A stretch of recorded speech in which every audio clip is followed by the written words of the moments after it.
Eu vou também,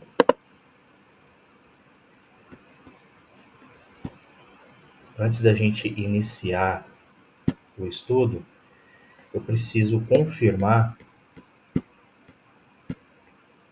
com todos vocês, como a gente está gravando e a gente vai postar posteriormente no YouTube, eu preciso confirmar com cada um de vocês se vocês permitem o uso da imagem e da voz de vocês para a gente postar no YouTube. Lembrando que vocês podem dizer que não, não, Calil, não quero.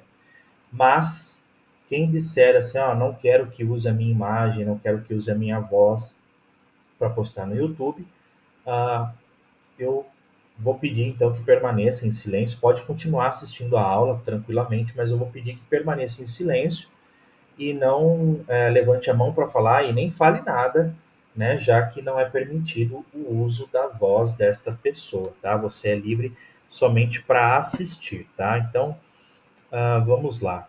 Vou perguntar aqui então. Irmão Cláudio, você permite o uso da sua imagem e da sua voz?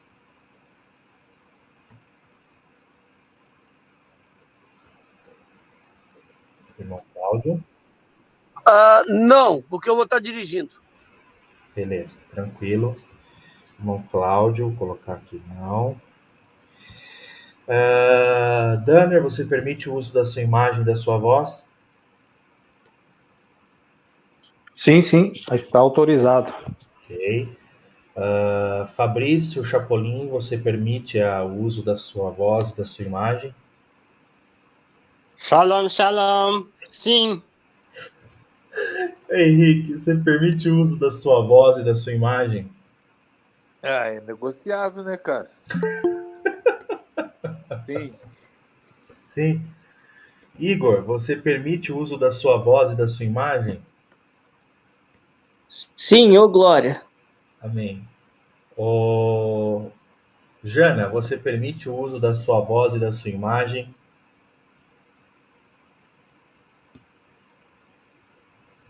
Se não responder, eu vou colocar aqui que não respondeu e não vai falar, hein?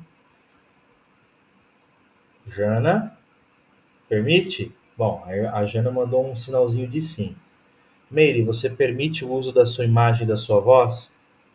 Não, sim, não, sim, não, sim. Sim. Sim, beleza. Sim. Sabrina, você permite o uso da sua imagem e da sua voz? Sim. Beleza. Irmã Valéria, você permite o uso da sua imagem e da sua voz? Beleza, irmã Valéria confirmou.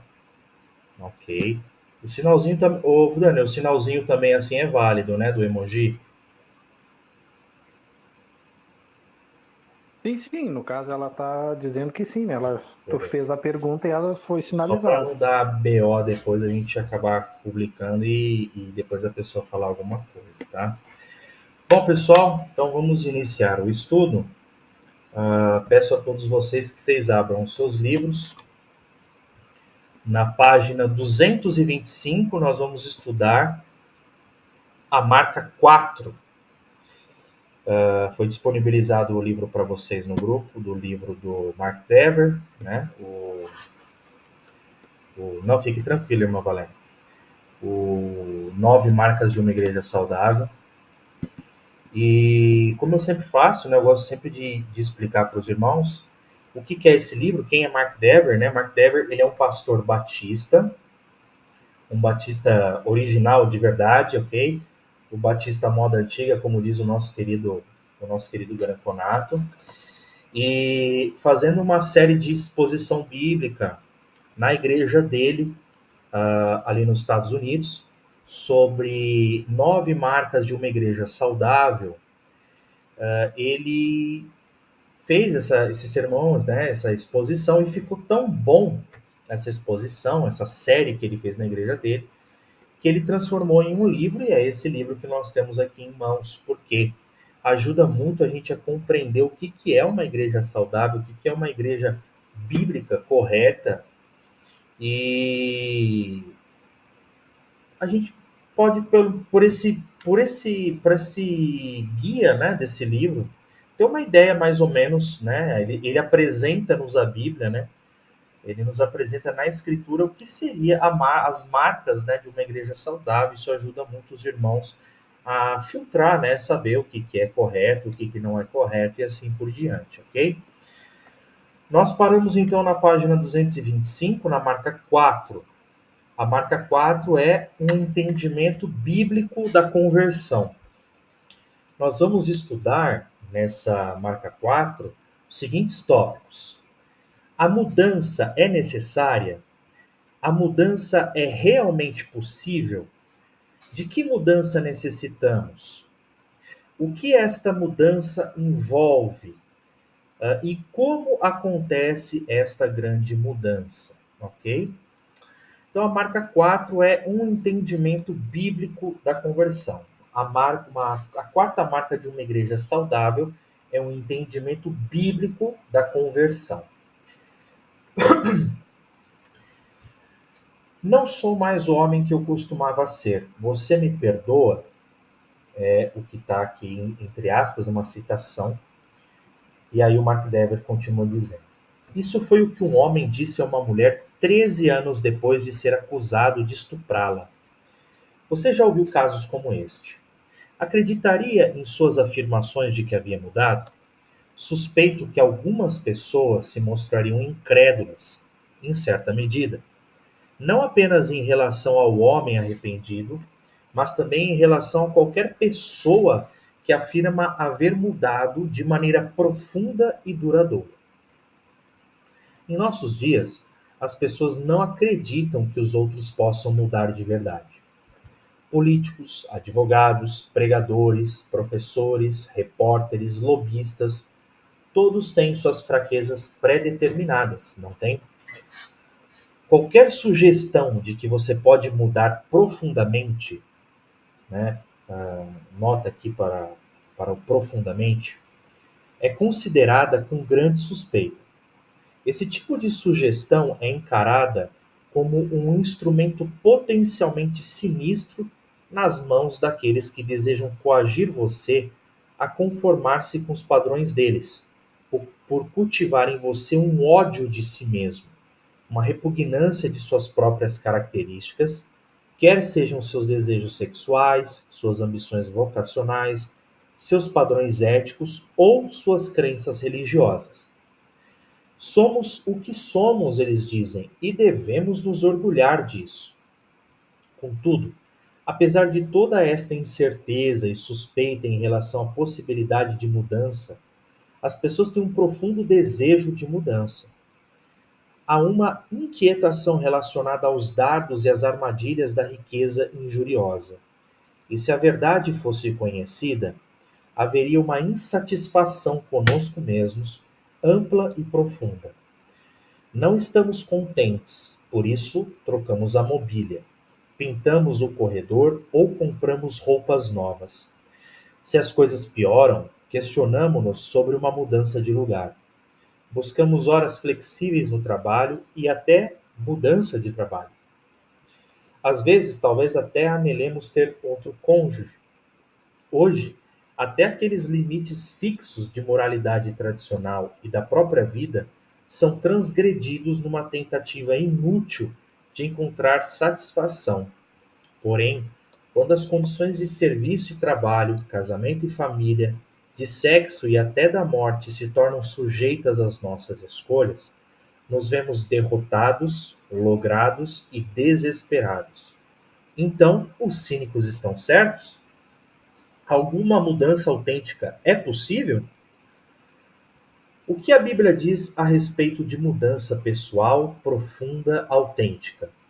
No contexto deste livro, é evidente que estamos falando sobre a mudança. Você pode chamá-la de a grande mudança que ocorre na conversão. Um entendimento bíblico da conversão é uma das características de uma igreja saudável. E à medida que consideramos o que é a conversão, enquanto buscamos um entendimento bíblico da conversão, faremos isso usando 5 perguntas. Antes da gente iniciar a primeira pergunta, algum irmão quer falar alguma coisa, quer comentar sobre o que a gente leu aqui a respeito no comecinho da quarta marca?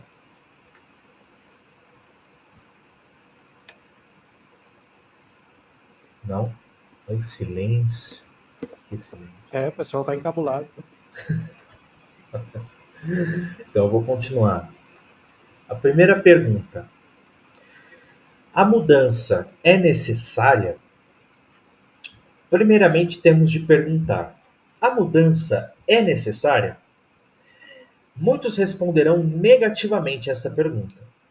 Muitos irão preferir a complacência em relação à nossa condição humana.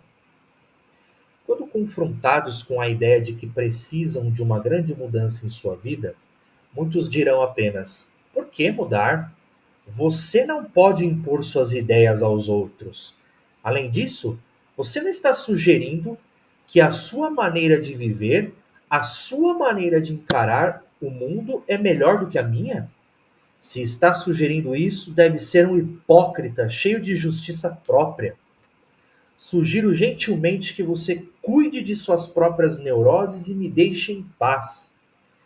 A gente vê muito isso, pessoal, só comentando aqui, fazendo uma nota, né, um notar meu. A gente vê muito isso nessas igrejas modernetes de hoje, né? Não julgueis, né? A gente pode traduzir tudo isso aqui como não julgueis. Você não pode julgar. Quem é você para julgar, né?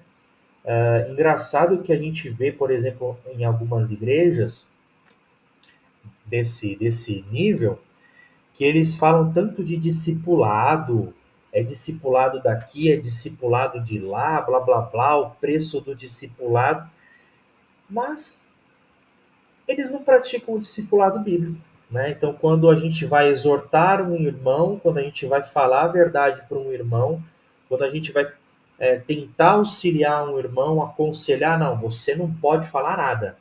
Quem é você para falar alguma coisa? Quem é você para me julgar? Né? E é até curioso porque aqui o Mark Dever pontua, né, que eles dizem assim, né, se está sugerindo isso, deve ser um hipócrita cheio de justiça própria. Engraçado, né? A gente não pode julgar, eles podem. É engraçado isso, né, que ao mesmo tempo que o cara condena ou julgar, ele está julgando, né? E um tanto quanto curioso, né, essa atitude hipócrita desse pessoal, né?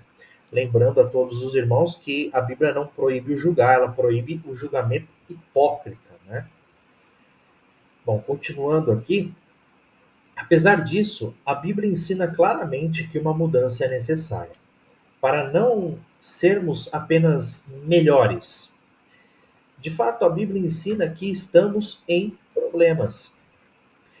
Há alguns anos, um repórter perguntou a Sam Perkins, que na época jogava no Seattle Supersonics, algum time, acho que é algum time, eu não sei se é de basquete ou é de futebol americano, não vou me recordar.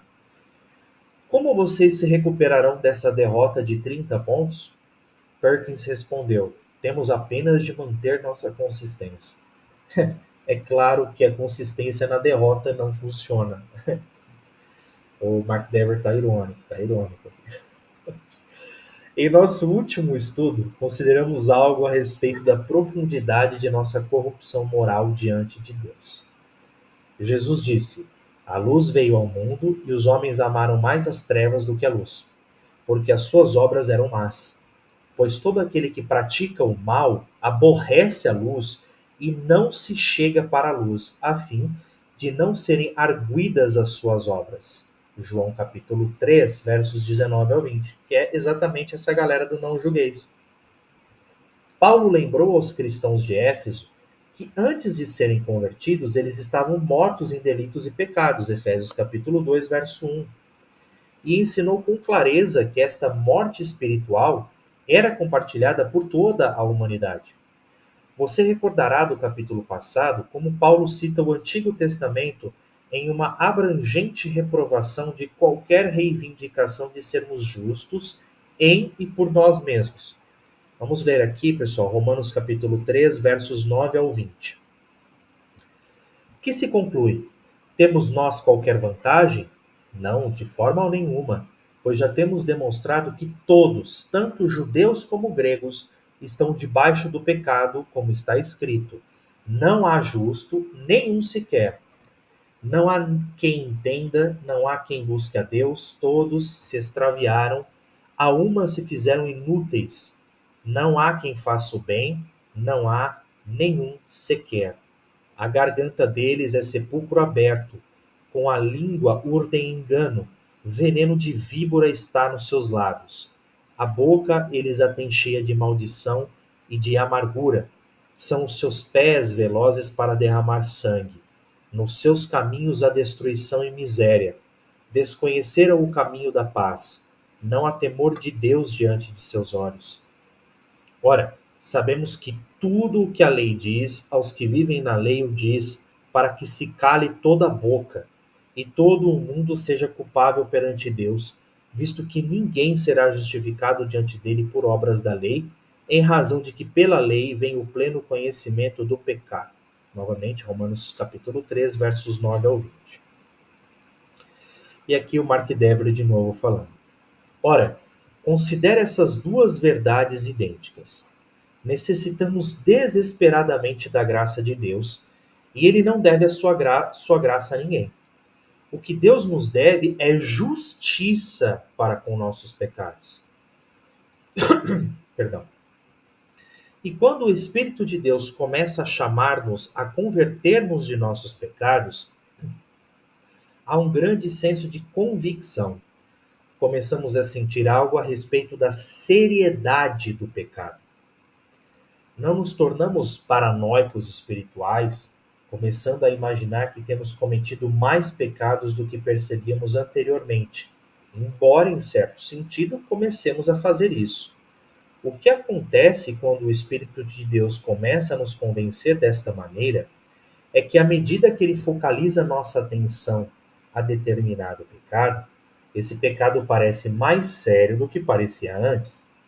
Começamos a perceber a seriedade do pecado, especialmente a seriedade de seu caráter mortal, como um ato de revolta contra o próprio Deus. Começamos a sentir como o salmista que orou. Salmos capítulo 51, verso 4. Pequei contra ti somente, e fiz o que é mal perante os teus olhos, de maneira que serás tido por justo no teu falar e puro no teu julgar. Quando lemos a Bíblia e observamos as figuras que Deus usa para falar do estado de nossa natureza humana, estas figuras são bem radicais. Figuras de estar em dívida, em escravidão, na miséria e mortos. Isto é o que a Bíblia apresenta como nossa situação e condição natural. Estamos numa situação desastrosa e temos de sair dela. É evidente que uma mudança é necessária. Vamos parar por aqui, irmãos, e semana que vem a gente continua o estudo na próxima questão. Bom, algum irmão quer comentar alguma coisa, quer falar alguma coisa, né, com exceção daqueles irmãos que pediram para não usarmos sua voz e sua imagem, querem comentar alguma coisa?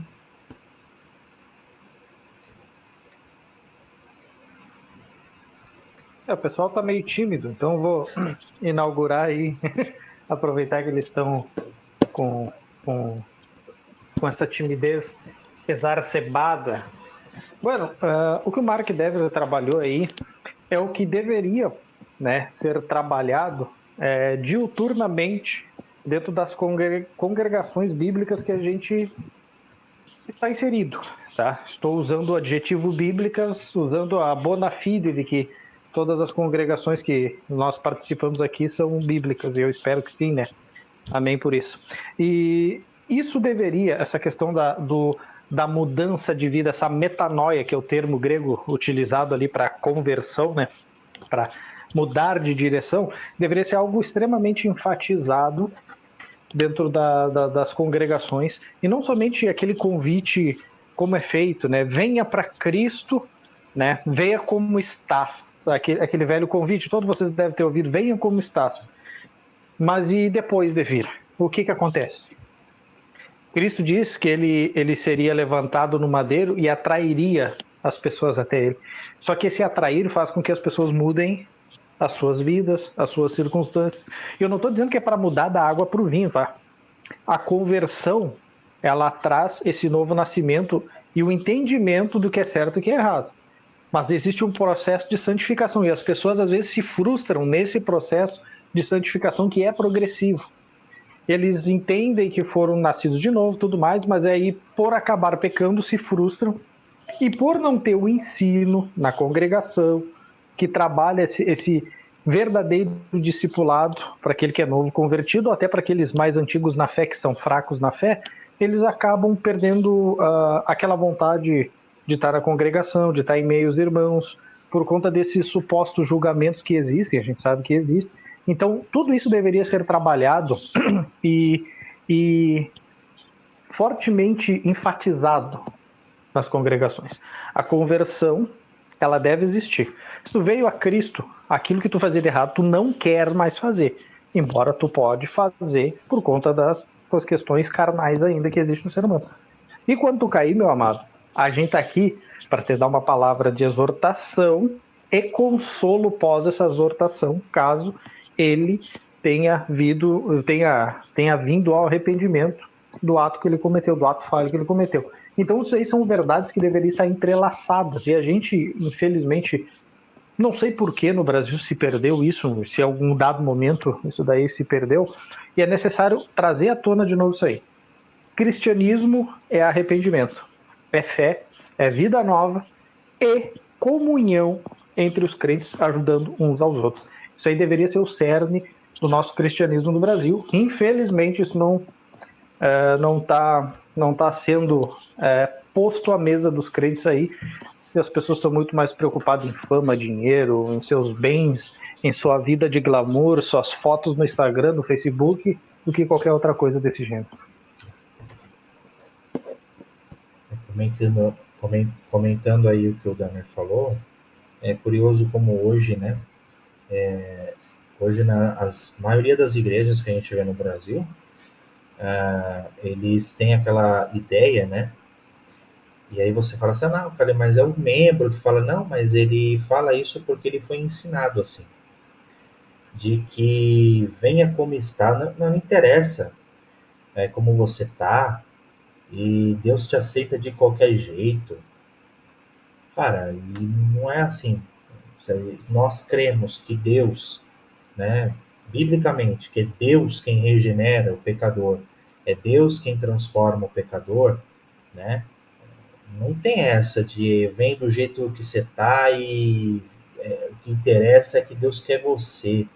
Deus quer o seu coração, né? O famoso Jesus açougueiro, né? Deus só quer só quer o seu coração. Cara, não existe isso, velho. Não existe isso. Uma conversão genuína, ela demonstra um arrependimento genuíno e ela demonstra uma mudança de vida, ainda que aos nossos olhos pequena, né? É aquilo que o Senhor Jesus falou, começa com um grão de mostarda, mas, cara, depois isso vai progressivamente crescendo.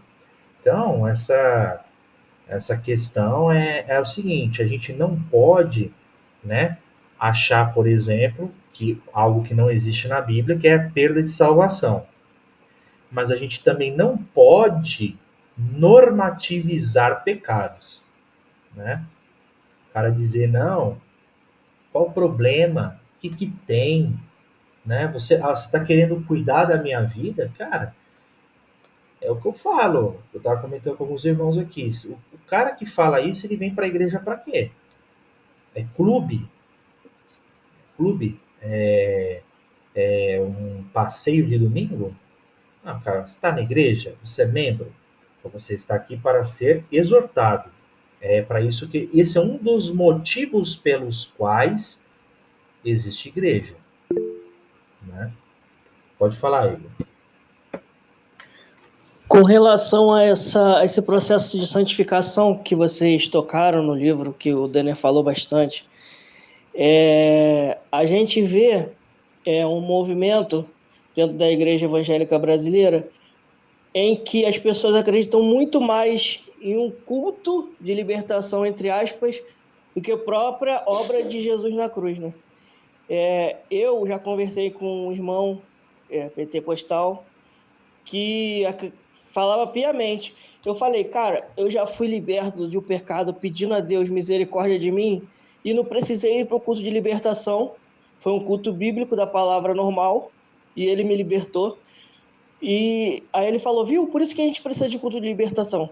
Falei, não precisa porque as pessoas enfatizam muito mais o culto de libertação, espera a semana toda para pedir para Deus libertar de uma coisa e não estão visando a obra redentora de Cristo, onde ele mesmo prometeu que, né, na sua morte tudo viria, né, a maldição seria quebrada. Então não precisa desses cultos de maldição quebrada, de culto de libertação. Enfim, nada que enfatize isso, onde as pessoas esperam uma semana para ir no culto achando que Deus só vai libertar naquele dia, sendo que Deus é Deus, né, o ano todo, entendeu? Cara, você comentando isso aí foi muito bom pontuado pelo Igor, porque olha só, eu estava comentando isso esses dias com um rapaz. Tem muitas, mas muitas comunidades por aí que eles acreditam nesse besterol aí de maldição hereditária, de culto de cura e libertação. Muitas vezes não é nem maldição hereditária, é cura e libertação do cara mesmo e tal, que ele tem que fazer lá um ritual de renúncia, tipo, cara, parece hipnose, assim, sabe? Parece coach mesmo, sabe? E na verdade vem disso, né? E também é de origem de falsas religiões pagãs também. Bom, ah, eu falei exatamente isso, cara. Porque, assim, se eu tenho que ficar quebrando o pecado lá na cruz, né? Eu digo que eu sou convertido, eu digo que Deus me salvou, mas eu tenho que ficar todo mês indo lá fazer um ritual de salvação, de... Cara, se eu tenho que fazer isso, por que que Cristo veio me salvar? Por que que Cristo morreu naquela cruz? Eles até usam um texto, né? Porque visita os que acreditam na maldição hereditária, porque visita a iniquidade dos pais nos filhos até a terceira e quarta geração. Só que eles não continuam lendo o texto, que fala assim, né? E faço misericórdia por 1000 anos para todo aquele que se arrepende e que crê em mim. Então, peraí. A partir do momento que creu no Senhor, velho, já era. Você não tem mais maldição. Já era. Teus pecados foram apagados, velho. Ó, então, ou tu acredita nisso que a Bíblia diz, ou tu tá fazendo o quê? Mandinga gospel. Isso aí é mandinga gospel. Isso aí, maldição hereditária, é mandinga gospel. Isso não tem nada de cristianismo. E aí é consequência disso que a gente está lendo, que a gente leu hoje, da primeira pergunta da quarta marca do livro. Uma igreja que não ensina o que é conversão, uma igreja que não ensina o que é regeneração, o que é graça, o que é a obra de Cristo na vida do cara, o cara não sabe mesmo, velho. Ele acha que o que ele está fazendo ali é lindo, maravilhoso. Não, eu tô aqui, tô na benção, irmã. Tô na benção, tô aqui fazendo culto de renúncia. Gente, é absurdo, cara. Isso aí é uma blasfêmia contra o sangue de Jesus Cristo derramado na cruz, gente. Se é Cristo mais, é o sangue de Cristo mais o que você tem que fazer, isso é uma blasfêmia, cara. Isso é legalismo. Salvação por obras. Quer ver? Pode falar, ô Igor. Fora que eles confundem muito regeneração com santificação, processo de santificação. Aí por isso que toda hora eles falam, ó, perdeu a salvação aqui nesse caminho aqui. Aí volta tudo de novo. Aí ali que conquistou de novo. É um ciclo vicioso que se torna. Além de na Bíblia não ter nada disso, né? O culto ali na Bíblia é culto de expor a palavra, não tem culto de libertação, não tem culto de maravilha, culto para receber a bênção, culto de entrar de 2025, não sei de onde eles tiram isso, não. Eu queria louvar a Deus pelo óculos do padre, muito bonito, padre. Gostamos muito, assim, só lhe deu glória por esse óculos aí. E sobre essas questões aí de culto aí que vocês estão falando, cara, só existe isso em pseudo-igrejas, tá? Igrejas bíblicas, não existe culto de libertação, existe o culto ao Senhor. Não existe quebra de maldição hereditária. A maldição foi quebrada na cruz, mediante a fé em Cristo. Estais em Cristo, vocês foram libertos, né? É o que a Escritura diz. Então, o que acontece? Os exemplos que nós temos desses erros aí, erros, eu estou usando um termo fofinho, tá? O termo correto é heresias, tá? Isso aí são pseudo-igrejas, tá? São seitas dentro do cristianismo que não são igrejas. O culto é para Deus, é para expor a palavra de Deus, para os crentes terem comunhão entre si, entre os cânticos, entre a pregação da palavra e orando uns pelos outros. Não existe culto de libertação. Não existe culto de quebra de maldição. Isso daí são pseudo-igrejas com pseudo-pastores e pseudo-crentes. Isso não é cristianismo. Tu não vê Paulo fazendo esse tipo de culto, tu não vê Cristo fazendo esse tipo de culto, tu não vê nenhum dos outros 12 apóstolos fazendo isso.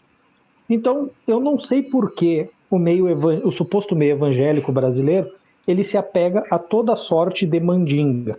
Talvez seja por conta da nossa herança católica romana misturada com Umbanda, né? Com essas supostas religiões de matrizes africanas, que não tem nada de matriz africana, né? Talvez por conta disso, essa herança trouxe essas visões, esse sincretismo todo para dentro do evangelicalismo brasileiro. Mas isso não existe, tá, gente? Não existe culto de libertação, não existe nem culto e cura, tá? Se tá na igreja que tem um culto e cura, tá errado. O culto é para Deus, não é para curar, tá? Não existe hora marcada para Deus curar ninguém, tá? Então, essas coisas deveriam ser bem mais enfatizadas e bem mais trabalhadas para botar os pingos nos is, correto? O que deve ser, sem rodeio, sem passar a mãozinha por cima. São os famosos curandeiros gospel, né? Nesse secretismo religioso aí, que eles acabam caindo nisso daí. Exato. Só lembrando o irmão Cláudio, como você, irmão Cláudio, não autorizou lá no começo a fala, o uso da sua imagem da fala, tá? Eu não vou poder permitir que você comente, tá? No momento aqui no estudo, tá bom? O padre, o Carlos Henrique, né? Eu tô tão acostumado a chamar de padre que eu acabo não esquecendo. Deixa eu te perguntar, você permite o uso da sua imagem, da sua voz, para a gente postar depois no YouTube? Combinado. Amém. Então é isso, pessoal. É isso. Perfeito o que o Daniel falou. O Daniel comentou aí, tá perfeito. O Igor também. Pode falar, Igor. Uma última pergunta, que é bem polêmica aqui, que eu vou fazer, só para a gente encerrar com chave de ouro. Esse sincretismo religioso que a gente vê aí, pode ser considerado feitiçaria? Com certeza, porque eu não vejo uma diferença do que é apresentado nessas igrejas hoje do que é apresentado na Umbanda e outras religiões de matrizes africanas, né? Se você parar para ver, é a mesma coisa, não muda nada. Só muda um Deus ali, um famoso Deus te abençoe, mas qual é esse Deus que está ali sendo apresentado em forma de barganha com as pessoas? Porque se você tem que levar uma carteira de trabalho para Deus abrir as portas para te arrumar um trabalho, e depois que ele te abrir esse trabalho, você não pode deixar de dizimar, você não pode deixar de ofertar, porque Deus que proveu esse emprego para você. Então, é uma tremenda bagunça isso daí, né? No meu ponto de vista. Respondendo o Iguinho, cara, eu acho que sim. Porque o que acontece? A Bíblia diz, né, quando o Senhor Jesus ele vai falar com a samaritana, ele fala assim, ó, mas haverá a hora, né, e agora em que os verdadeiros adoradores adorarão em espírito e em verdade. Lembre-se, em espírito e em verdade. Então, assim, todo tipo de culto que não tem base bíblica, que você não vê os apóstolos ensinando isso, e que ensina, não, vem para cá que, ó, no culto de hoje você vai dar a primícia, no culto de hoje você vai dar o trízimo, no culto de hoje a vitória vai vir, no culto de hoje a bênção vai descer. Cara, não tem nada disso na Bíblia, velho. Nada disso na Bíblia. O culto não é isso, cara. Então, se o culto não é isso, velho, algo está operando ali que talvez não seja Deus. Talvez seja a carnalidade da pessoa, né? Aquele viés de confirmação, ou demônios. Não há problema nenhum em dizer isso, porque não tem base bíblica. É o que o Senhor Jesus falou. Adorarão em espírito e em verdade. Cara, se não tem verdade, desculpa, isso não é um culto. Tem base bíblica, tá na Bíblia? As escrituras apoiam essa visão? Não. Deus não tá ali, não. Cara, só um adendo dentro do que você falou, para você ver que essa forma de abordar as pessoas, dos famosos encantadores de serpente aí, tem criado uma geração de cristãos fracos. Uma geração de cristão fraco, né? Por quê? Porque o cara tá lá 10, 20 anos na igreja. Ah, mas Deus falou que se eu dasse 10% a mais, ele iria abrir as portas para mim. Eu continuo na mesma miséria, eu não fui curado de um câncer, eu continuo doente do mesmo jeito. Aí esse sistema religioso acaba criando pessoas frustradas. Por quê? Porque ela tá lá esse tempo todo e nunca aconteceu nada disso que foi ensinado para elas. Mas só que não apresentaram o evangelho para ela segundo os apóstolos nos ensinaram, que é o quê? Vós não foste chamados simplesmente para crer em Cristo, mas também padecer por ele. Então significa que nós vamos sofrer qualquer situações adversas enquanto a gente estiver nesse corpo aqui. E é o que não é ensinado, né? Mas essas falsas promessas que produzem cristãos, entre aspas, frustrados. Amém, irmãos? Alguém quer falar mais alguma coisa? Quer comentar mais alguma coisa? É isso daí que eu falei pro padre. É engraçado porque o pastor pregou sobre isso domingo, cara. E ele tava falando sobre isso. Ele falou: a gente tem um conceito muito grotesco e errôneo de sair abraçando qualquer irmão dizendo que é meu irmão, é meu irmão. Às vezes não serve nem o mesmo Deus que a gente serve. Então é algo muito sério, entendeu? A gente sai considerando qualquer um como irmão, né? Que apresenta um Cristo aí totalmente modificado para as pessoas. Um Cristo frouxo, para falar a verdade, né? Você me fez lembrar, mano, que é aquilo que a gente tá falando, né? Uma igreja que não tem ensino do que é conversão.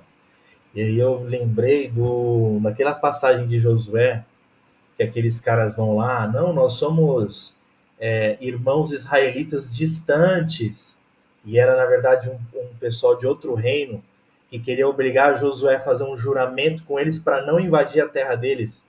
Cara, é tipo isso. E aí, se você não tá atento, você cai, mano. Você cai, você vai abraçando aí cara que é irmão. Ah, irmão, é bem. Eu vou ver a pregação desse cara aqui. Cara, eu tava conversando isso esses dias com uma pessoa. Eu falei, cara, aí ela foi fazer um estudo lá. Aí ela começou a estudar, não sei o que. Eu falei, tá, beleza, o estudo é legal. Quem tá dando estudo? Quem? De que igreja essa pessoa é? Ah, mas você vê. Claro que eu vejo isso, cara. Eu não sei o que tem por trás dessa pessoa. O que ela acredita? Eu não sei.